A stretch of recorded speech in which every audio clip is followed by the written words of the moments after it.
Bonjour et bienvenue sur ce premier épisode d'Actua Série.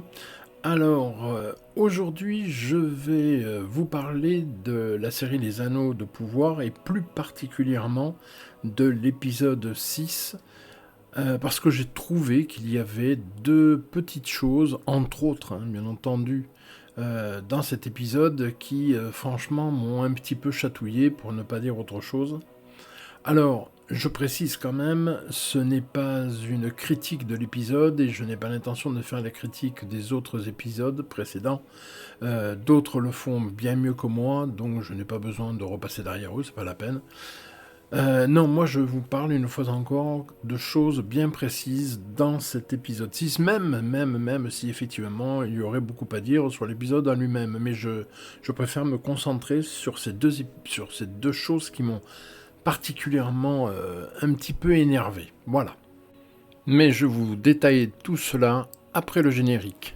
Allez, c'est parti.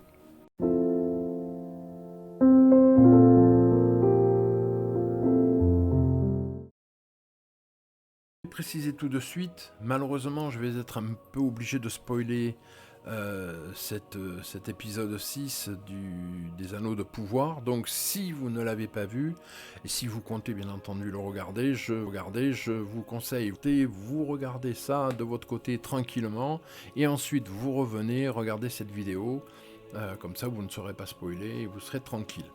Mais maintenant que cela est dit, on va pouvoir commencer, et je commence par la première photo, la voilà, où l'on voit effectivement Galadriel de dos, stoïque apparemment, qui ne bouge pas, dans un village où les gens ont été soit blessés, soit apeurés.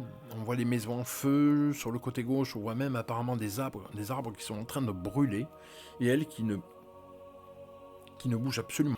Et puis il y a cette fumée, apparemment très très chaude, qui est en train d'arriver en sa direction. On va mettre donc la photo numéro 2. Et effectivement, on voit, c'est très net, c'est très clair. La fumée est arrivée et elle va englober Galadriel. Si vous voulez mon avis, vu la chaleur que doit dégager ce nuage, je pense que la Galadriel en question, excusez-moi, mais elle va être un petit peu cramée, la gamine, hein. Et là, vous allez me dire, mais non, c'est pas possible, c'est Galadriel. Galadriel, elle ne peut pas mourir. C'est impossible pour la simple et bonne raison que c'est elle l'héroïne de la série. Oui, non, mais là, je veux pas être médisant, mais là, non. Hein, c'est un être vivant, c'est pas un balrog, hein, donc là, non, fini. Galadriel ou pas Galadriel, c'est terminé, malgré ces plusieurs milliers d'années, là, c'est fini. Elle meurt, va falloir s'y faire. Et je passe à la photo suivante. Et vous aviez raison. Mais bien sûr, vous aviez raison.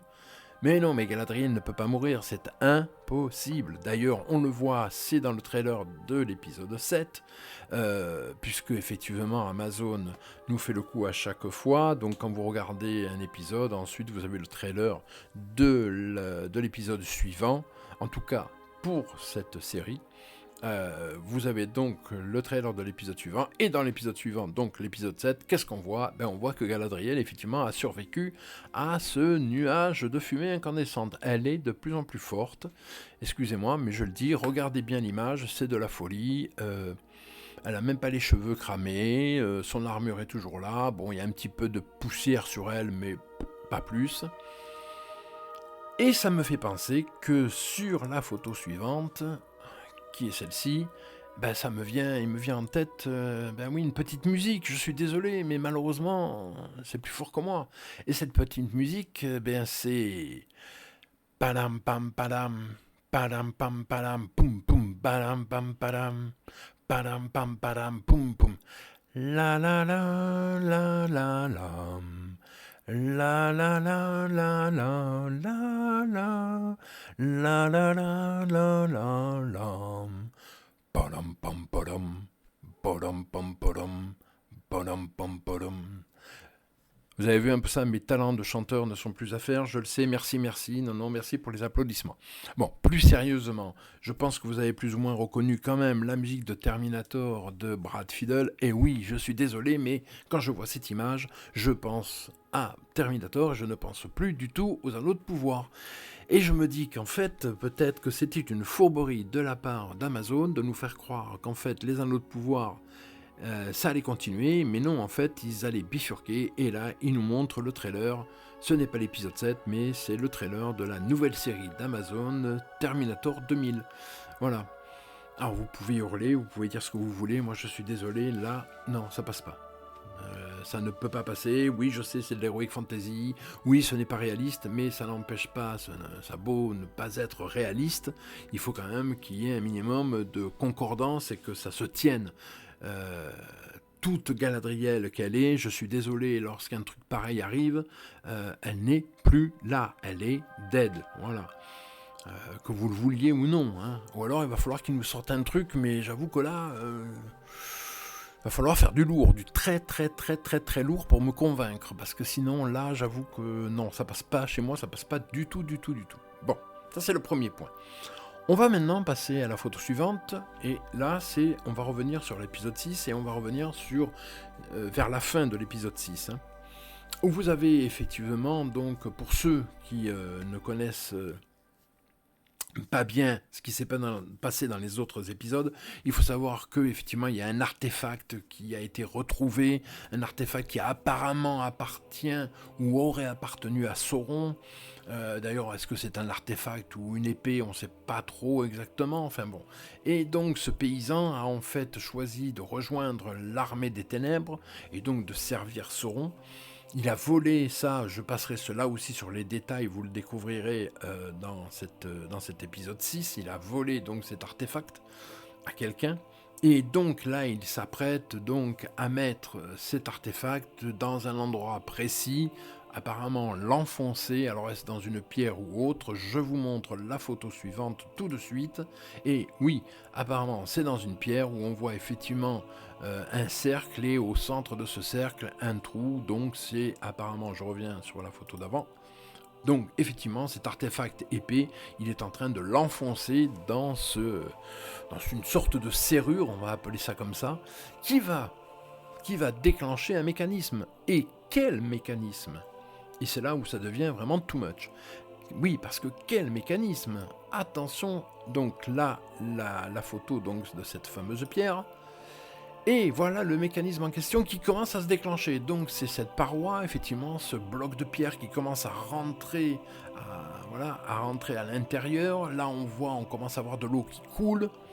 Et ce n'est que le début, ce n'est vraiment que le début, parce que je vous répète, ce mécanisme c'est un truc de fou, mais vraiment un truc de malade, hein, vous allez voir.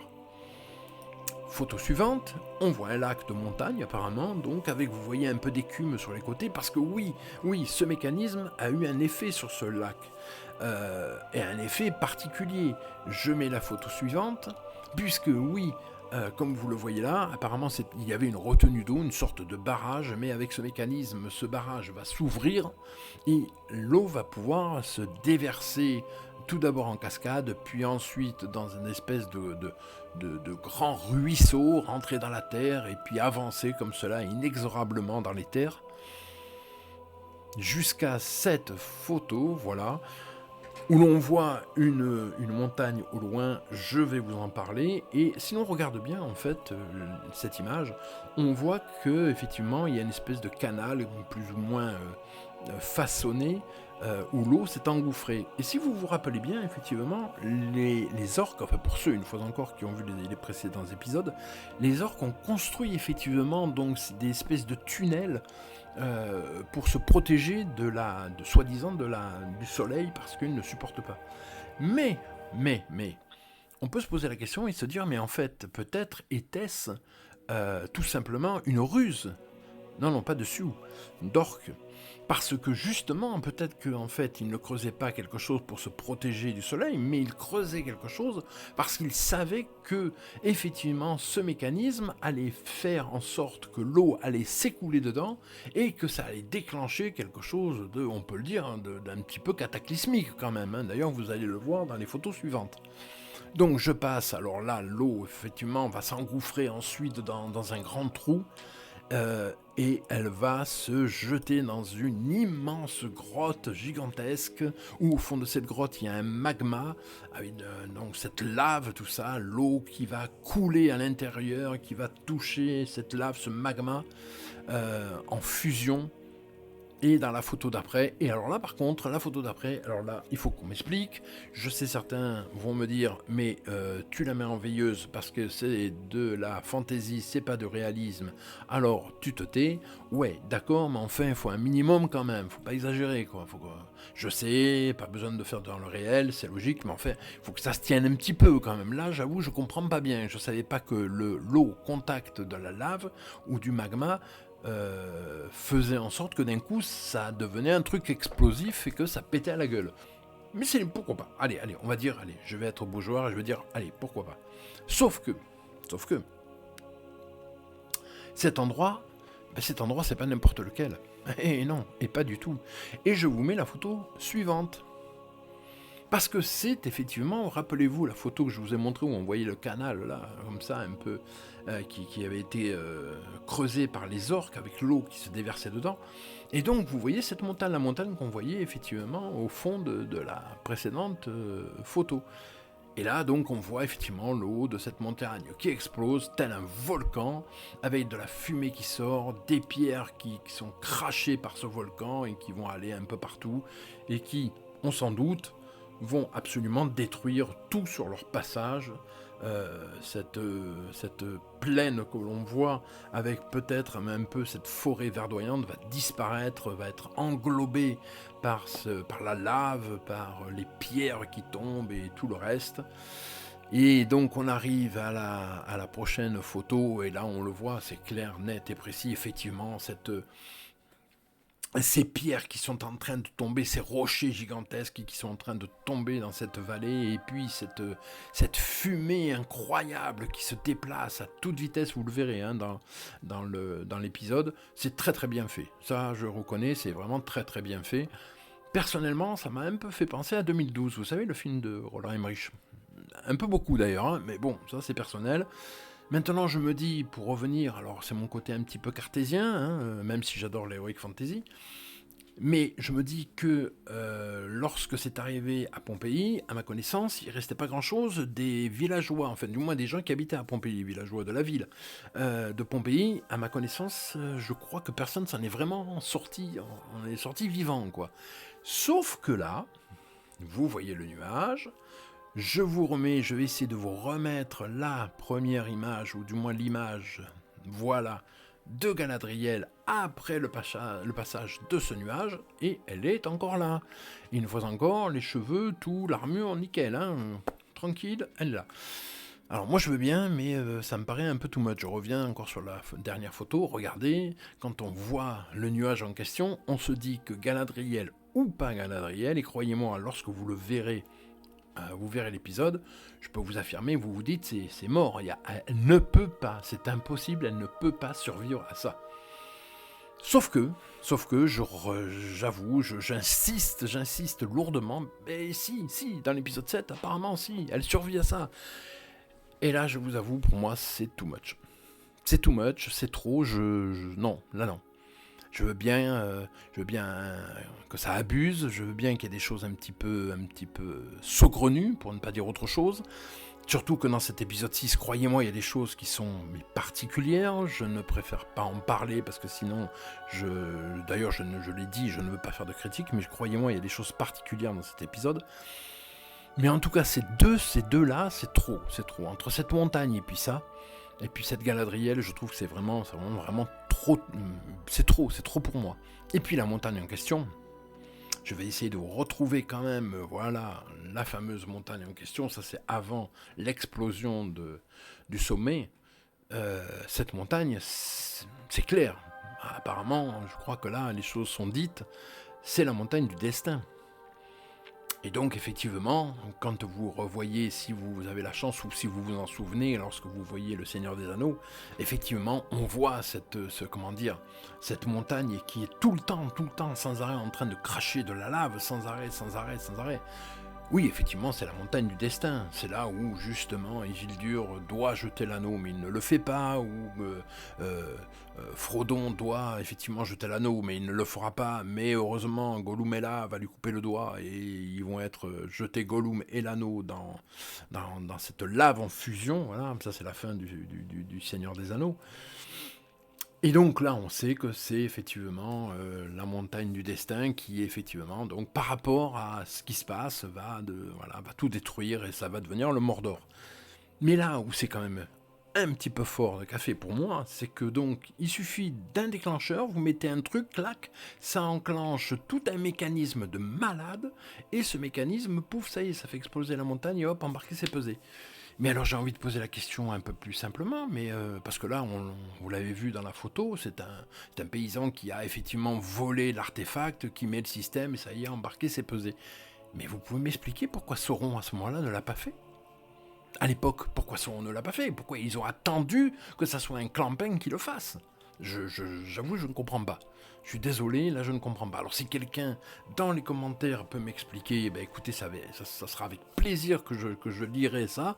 Mais personnellement, moi, non, j'arrive pas à comprendre, ça me dépasse totalement. Et puis cette histoire de Galadriel Terminator 2000... Non, malheureusement, là, non, je peux pas. Je ne peux pas. Alors là aussi, dans les commentaires, écoutez, je compte sur vous. Si vous avez des idées, si vous pensez avoir une réponse, ben c'est avec plaisir que je vous lirai, parce que personnellement, une fois encore, non, moi, ça ne passe pas. Je suis désolé. Enfin, écoutez, voilà. C'est tout pour aujourd'hui. Merci en tout cas d'avoir été jusqu'au bout de cette vidéo, d'avoir entendu ma voix extraordinaire. Ça y est, vous avez découvert le nouveau chanteur de l'année 2023. Je sais, ça fait un choc. Déjà, pour moi, c'est un choc, alors vous imaginez pour vous. Bon, passons. Écoutez, merci encore d'avoir regardé cette vidéo. Et puis moi, je vais vous dire à très très vite pour l'épisode numéro 2. Qui va parler d'autre chose. Mais là, vous allez voir, c'est un petit mystère et je vous laisserai regarder l'épisode 2 pour comprendre. Je vous dis au revoir et à la prochaine. Salut, bye bye.